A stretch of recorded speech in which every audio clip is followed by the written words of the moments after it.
Looking at a 2001 GMC Yukon Denali.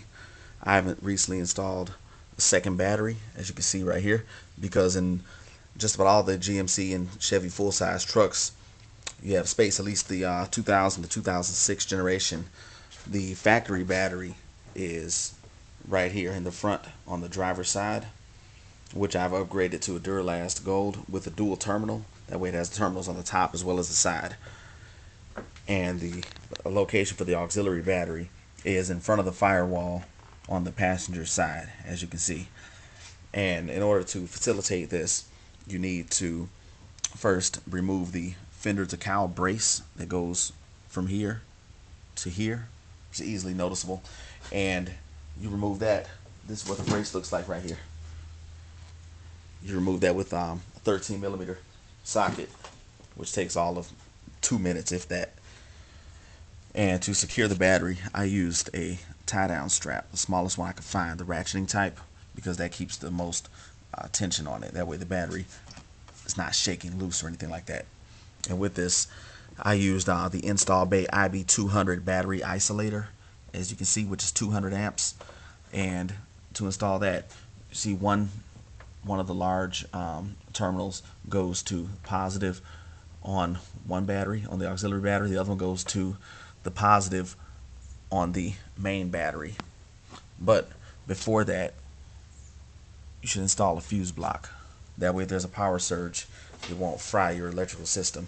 And then one of the small terminals, it doesn't matter which one because they're not labeled. Essentially this is a 200 amp relay. But one of the small terminals goes to ground and the other one goes to an ignition source.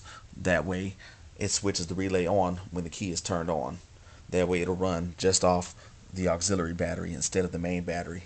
And when you do this, it's best to use wire loom and secure the wire loom with zip ties to the factory wiring. That way it'll maintain a factory appearance.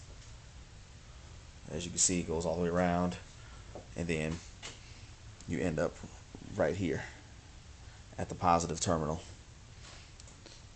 of the main battery. Because an alternative, you could also, if you wanted to, you could hook it up right here to this positive terminal, which is where, like if you were giving somebody a jump start.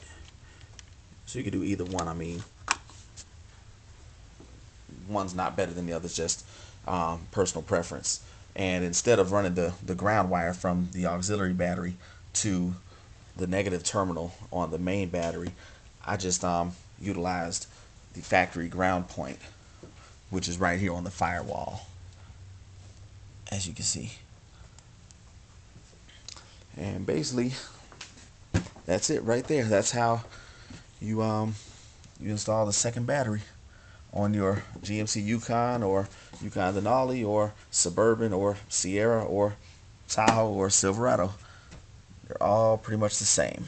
And also make sure when you do this, you want to mount your battery isolator high enough so that it's out of the way.